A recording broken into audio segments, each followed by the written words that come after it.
Ok, también está el doctor Omar Arellano de la Facultad de Ciencias.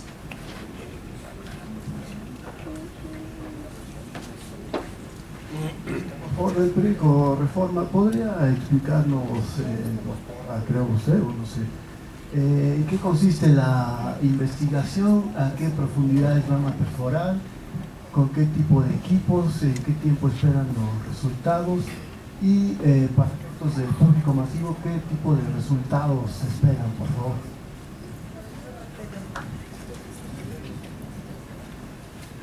La profundidad a la que se pretende llegar en esta perforación es alrededor de 500 metros.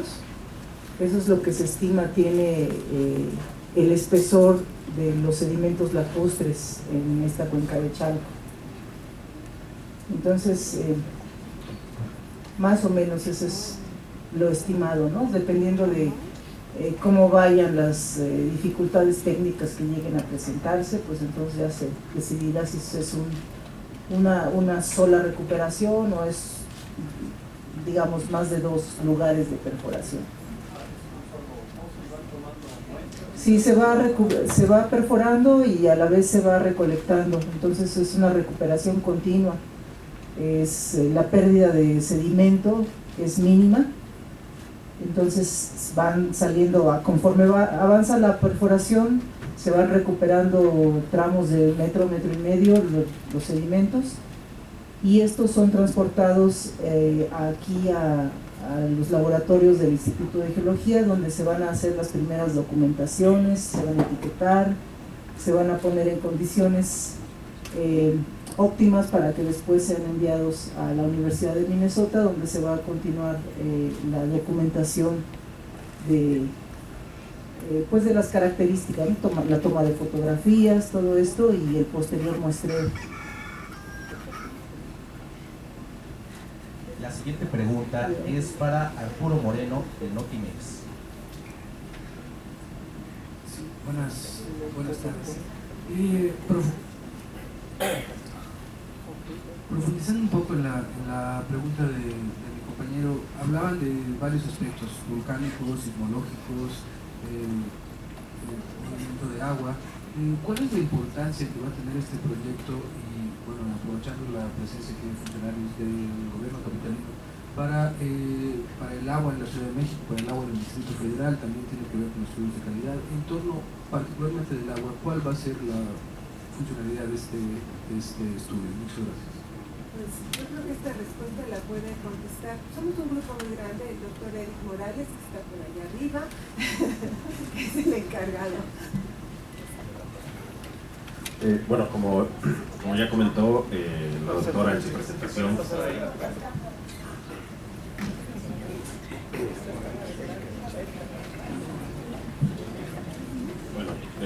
como ya comentó la doctora Socorro en su presentación, son varios aspectos que entran en juego, ¿no? Un primer aspecto es la parte de calidad del agua. Entonces, de los sedimentos se podrá extraer agua de poro, de donde se puede hacer análisis respecto a la migración de agua que pueda haber en los sedimentos lacustres hacia el acuífero de explotación. Un segundo punto es la parte de subsidencia. Vamos a tener un poco más datos respecto a las zonas más potentes o más gruesas de sedimentos lacustres, lo que nos permitirá mejorar nuestros estimados, nuestros modelos de simulación para lidiar con este problema. La siguiente pregunta es de Lourdes. Me gustaría complementar un poco la información, porque dentro de este equipo nosotros estamos evaluando, haciendo un monitoreo mensual de la calidad del agua superficial del lago. Una cosa muy importante que vemos estos cuerpos de agua que todavía tenemos en la cuenca, la Ciudad de México, es que son espejos de agua que tienen una interacción muy importante con el clima de la ciudad. Una ciudad como esta ya ha venido perdiendo muchos cuerpos de agua lo que la hace mucho más susceptible a los impactos que tenga el calentamiento global, los problemas de sequía, pero también es una cuenca que recibe una gran cantidad de agua de manera en muy poco tiempo, ¿no? Tenemos lluvias intensas que precisamente generan este comportamiento de épocas muy secas, épocas con muchísima agua, pero estos cuerpos de agua, por un lado, tienen funcionamientos ya sea por la estabilidad climática local, pero también como reservorios de agua en estas épocas. Entonces es muy interesante que dentro de este gran proyecto estamos cubriendo como diferentes fases, y una de estas fases, que es la que estamos coordinando, es precisamente el monitoreo de calidad de agua de este cuerpo tan importante que tenemos en esta zona. La siguiente pregunta es para Lourdes Guacido de 1TV. Hola, Lourdes Hurtado. Mi pregunta es, ¿tienen ya el número de personas que va a participar en este equipo, en la investigación, y si tendrían ya fechas de cuándo comenzará la preparación? Gracias. Pues sí, ya tenemos una idea. Empezamos el lunes y todo sale bien. Va a ser durante 45 días la perforación, trabajando día y noche, y calculamos que va a haber aproximadamente, entre la gente que va a estar en el campo y la gente que va a estar aquí en UNAM, entre 20 y 25 personas, entre científicos y estudiantes que nos van a ayudar aquí muchísimo. Esperemos que vengan sábado y domingo, ¿verdad? Pero ese es más o menos el estimado que tenemos. Tenemos una última pregunta, es de Alma Paola Wong del Grupo Milenio. Para efectos de un pleno entendimiento para la gente que no es especializada y que van a leer esto, exactamente ¿cuál podrían definir que es la importancia o la relevancia de este estudio? ¿Qué es lo que les va a permitir, les va a arrojar de manera concreta? ¿Cuál podrían decir que es la relevancia de este estudio? Gracias. Bueno, pues, por ejemplo, en el aspecto de la actividad volcánica de la cuenca, cuando nosotros recuperamos la secuencia sedimentaria, encontramos el producto de esta actividad volcánica, que son las cenizas volcánicas. Entonces, nosotros podemos simplemente contar estas cenizas volcánicas y saber el número de eventos de actividad volcánica que hubo. Haciendo estudios más profundos de estas cenizas volcánicas, también podemos identificar cuál fue la fuente, ¿sí? Por ejemplo, si la ceniza viene de Popocatépetl o viene de los pequeños volcanes que están en la ciudad de Chichinautzin, o de cuáles. También a través de nuestros estudios vamos a lograr tener una idea de la edad de estos eventos. Entonces podemos tener una reconstrucción, digamos, de los periodos en los que hubo mayor actividad volcánica o menor actividad volcánica, cuáles fueron los volcanes que fueron activos en ciertas épocas o en otros momentos. Entonces, en cuanto a este aspecto, eso yo creo que es muy importante y es una parte central de nuestro trabajo. Por otro lado, también vamos a poder estudiar el aspecto que en particular yo hago. Estos lagos, nosotros sabemos y tenemos todos estos conocimiento tradicional de que la cuenca de México ha tenido lagos, pero poco sabemos de cómo eran estos lagos. ¿Eran lagos de agua dulce? ¿Eran lagos profundos? ¿Eran lagos monzoneros? ¿Eran lagos de agua salada? No sabemos cómo eran estos lagos. Estos lagos que fueron el escenario de los primeros asentamientos humanos en la región, las primeras poblaciones sedentarias, se establecieron alrededor en particular el lago de Chalco, tiene una larga historia arqueológica y no sabemos las características de estos lagos. En particular, los estudios que yo hago me van a poder ofrecer información acerca de si estos lagos eran de agua dulce, de agua salobre, si eran profundos, si eran someros. Y esto es importante también porque esto refleja el clima. Si nosotros tenemos lagos de aguas más salobres, los climas tienden a ser más secos, mientras que si los lagos son de aguas más dulces, los climas tienden a ser más húmedos. Entonces hay una correlación entre el clima y las características del lago. Entonces, quizás es una inferencia de varios pasos. Nosotros estudiamos los fósiles que están preservados, podemos reconstruir el tipo de lago que había ahí y a través del estudio del tipo de lago podemos hacer una inferencia del tipo de clima que dominaba en la región. Y esto es importante porque nosotros tenemos, como lo dijo el doctor Eric lo mencionó, tenemos mucha información sobre el clima del planeta ha tenido oscilaciones muy importantes entre lo que conocemos como etapas glaciares e etapas interglaciares. Y tenemos bastante información sobre las variaciones del clima, cómo afectaron a los países de latitudes más elevadas, como son Europa y Estados Unidos. Pero en general hay poca información de cómo estas oscilaciones del clima afectaron a las zonas tropicales, como México. Entonces nosotros queremos entender estos cambios climáticos a nivel global, qué impacto tienen en particular en nuestra región de interés. Por ejemplo, tenemos la idea de que las horas glaciares están asociadas con climas más secos. Y los estudios que hemos hecho antes nos han sugerido esto. Pero es un patrón que podemos encontrar en eras glaciares anteriores, porque son recurrentes.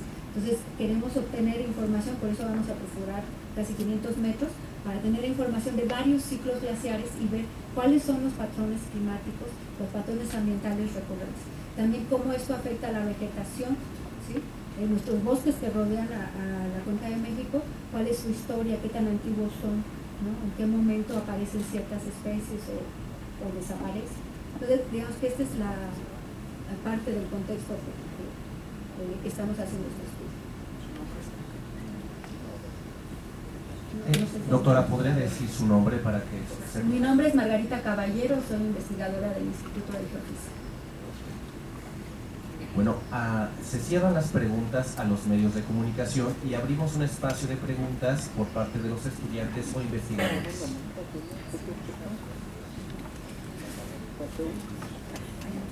Doctora.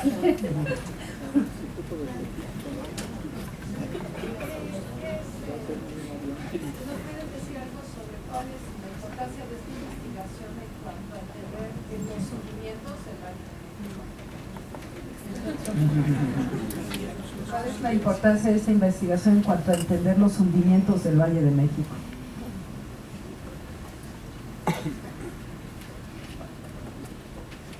El proyecto de Mexidril, lo que estamos viendo ahora es la parte medular, estamos de alguna manera viendo el arranque de la parte medular, pero el proyecto realmente ya se remonta a varios meses atrás, en los que la selección del sitio en el cual se va a perforar ha tenido tuvo un proceso de selección muy cuidadoso, en el cual hemos llevado varios tipos de estudios de prospección geofísica y geodésica. Uno de los puntos más críticos o de relevancia social en la zona de Chalco es indudablemente, más allá del abasto de agua, es la parte de hundimientos del terreno. Y Chalco tiene una historia bastante interesante y bastante intensa en este punto. Los estudios que hemos hecho, no solo los que vamos a hacer, sino los que hemos hecho ya en estos últimos meses y los que seguiremos haciendo a lo largo de la perforación y de la instrumentación que dejaremos como testigo en el sitio del pozo, nos va a dar una idea muy clara, muy puntual. Tenemos una idea muy buena acerca del nivel de subsidencia que en esta zona puede llegar a cerca de unos 15-20 centímetros por año, que eso tiene una afectación muy importante, tanto para la infraestructura urbana, no solo de Chalco, sino de toda la zona este de la Ciudad de México. Pero también vamos a aprovechar esta oportunidad para conocer un poco más la composición de la columna estratigráfica. Normalmente tenemos una idea muy buena de nuestros colegas ingenieros civiles tienen una muy buena idea acerca del proceso de consolidación de arcillas en la parte muy somera, pero tenemos un registro no tan bueno como quisiéramos, quizá pobre, de la composición más profunda, y eso nos va a dar una idea muy buena a futuro, sobre todo si estamos explorando nuevas fuentes alternas de abastecimiento de agua para la ciudad, etcétera. Entonces todos estos parámetros de conocer muy bien la secuencia interna, cómo se va a comportar y cómo es posible que vamos a poder hacer proyecciones de subsidencia, también si estas capas profundas también tienen compactación. Eso nos va a dar una idea muy buena y nos va a dar una prognosis muy buena para poder atacar con mayor claridad el problema de subsidencia, que es una parte importante para la parte este de la Ciudad de México. La doctora. Desde luego felicitarlos y que vean un éxito increíble. Es un grupo que promete mucho. Yo sé que va a haber resultados fantásticos. El lago más hermoso de la región, dijo el doctor Lomelí, es el lago de Chalco. ¿Saben ustedes con los estudios previos qué dimensiones o qué extensión tenía este lago? Se ha reducido mucho, desde luego, ¿no?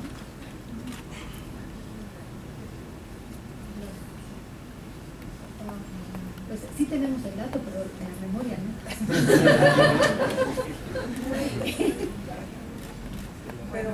Pero sin duda, pues por el volcanismo tan intenso y tan reciente de Chichinautzin, la cuenca ha tenido un cambio morfológico importante en los últimos miles de años, ¿no? Y no hablo de 2 o 3 miles de años, sino decenas, ¿no? Entonces, pues sí, el área de la cuenca pues ha ido reduciéndose, en parte también por el emplazamiento, ¿no?, de nuevas estructuras volcánicas. Gracias.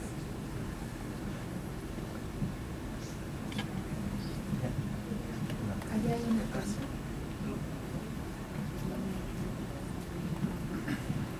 Gracias, buenas tardes. Quería ver si podían profundizar un poco en relación a qué tanto va a contribuir este estudio al mejor conocimiento de los acuíferos profundos del Valle de México, partiendo de que creo que el pozo es corto para eso, porque es un pozo a 500 metros y se supone que los acuíferos profundos están a más de 1000, normalmente más de 800. ¿Pero ustedes creen que puede haber una buena contribución en ese renglón, o cómo consideran el proyecto en relación a ese caso particular?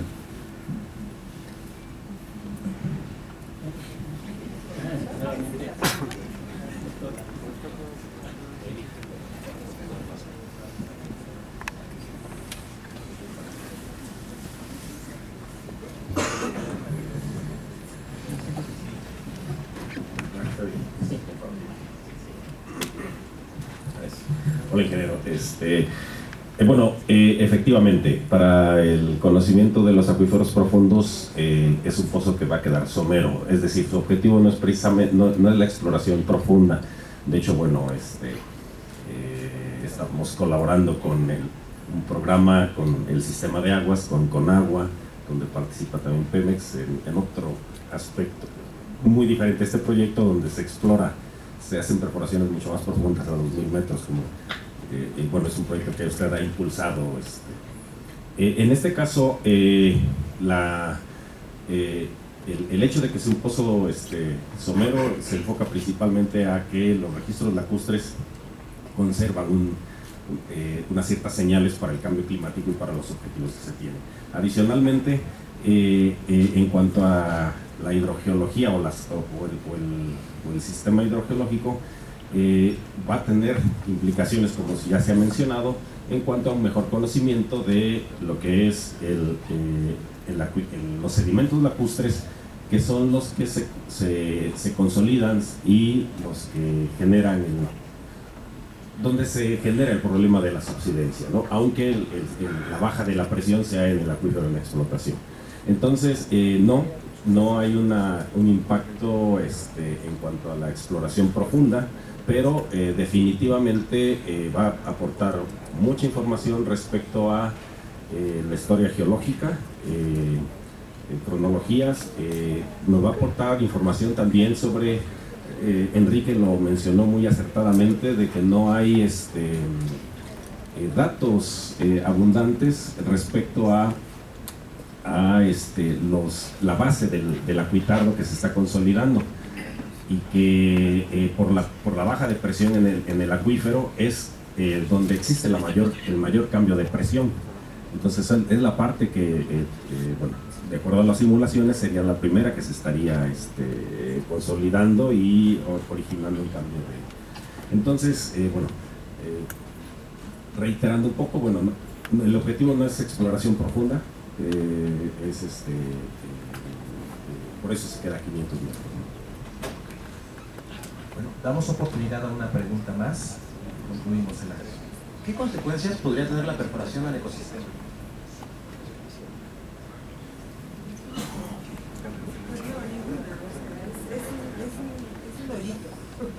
Es un hoyito. Vamos además a tener mucho cuidado en el tratamiento de los lodos, etcétera. No va a haber ninguna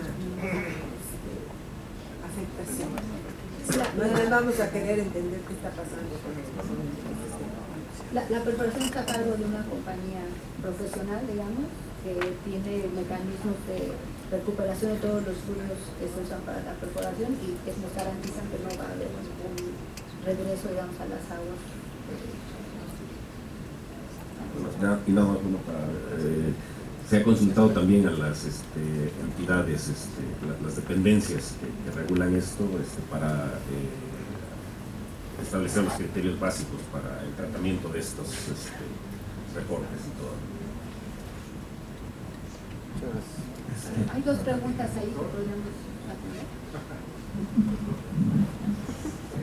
Bien, pues en primer lugar una felicitación por estar cristalizando un proyecto de tanta importancia y envergadura. Y mi comentario, o más bien mi pregunta, tiene que ver con los mecanismos o los criterios que van a utilizar para establecer las edades de los núcleos que vayan extrayendo.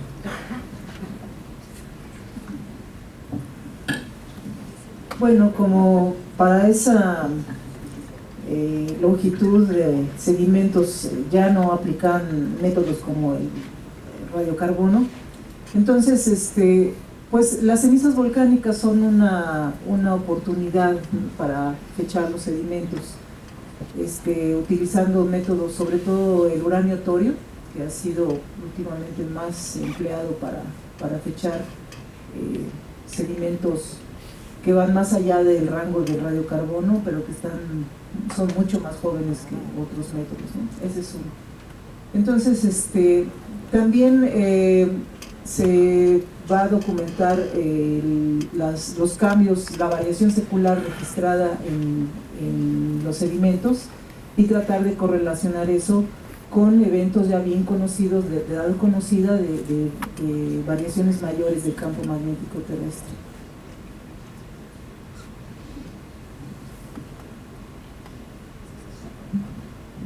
Muchas gracias, buenas tardes por su plática. La pregunta es la siguiente: habían mencionado ustedes que habían hecho algunos estudios previos, o no sé qué información cuentan, de los lagos Baikal, el Titicaca, el Mar Muerto. La pregunta es si tienen alguna relación, si han encontrado algunas características que relacionen a estos lagos con los problemas que están tratando sobre todo del cambio climático. Gracias. Bueno, la ICDP, el International Continental Scientific Drilling Program, tiene las capacidades para hacer estas perforaciones de manera científica. Han trabajado en todos estos sitios y cada sitio tiene objetivos distintos, ¿no? O sea, el Baikal es uno de los lagos más profundos, creo yo, y más antiguos, creo, del planeta. Y todos estos sitios pues tienen un registro ambiental y climático excepcional, pero depende de la localización de cada uno de estos sitios en el planeta, cómo se interpretan los rangos, los factores climáticos. Por eso, como decía la doctora Caballero, es muy importante tener datos en una zona tropical del hemisferio norte, como es la Cuenca de México, que sea de altura, pero es una zona tropical, para entender, por ejemplo, qué pasa cuando las zona intertropical de convergencia está al sur, que es la que nos trae la lluvia en el verano. Si no alcanza una posición, digamos, al norte, pues tenemos sequías muy importantes en nuestro país, ¿no? Esto ha ocurrido antes, cómo ha ocurrido, lo podemos detectar, etc. Entonces, todos estos sitios que se han estudiado en diferentes partes del mundo con la tecnología y las habilidades del ICDP, tienen este conocimiento climático, y hacía falta estudiar algo en la zona tropical del hemisferio norte. Hay también estudios en la zona tropical del hemisferio sur, y afortunadamente Chalco tiene este registro largo y continuo que nos va a permitir entender, comprender, ¿no?, e interpretar todos estos registros que vamos a encontrar en los sedimentos de Chalco.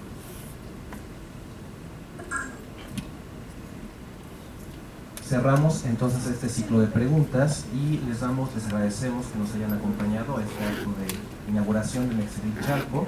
Y bueno, cualquier información que requiera se pueden contactar aquí al Instituto de Geología. Si quieren pueden dar mis datos para que vayamos haciendo alguna entrevista, lo pueden hacer directamente con nosotros. Muchas gracias por acompañarnos.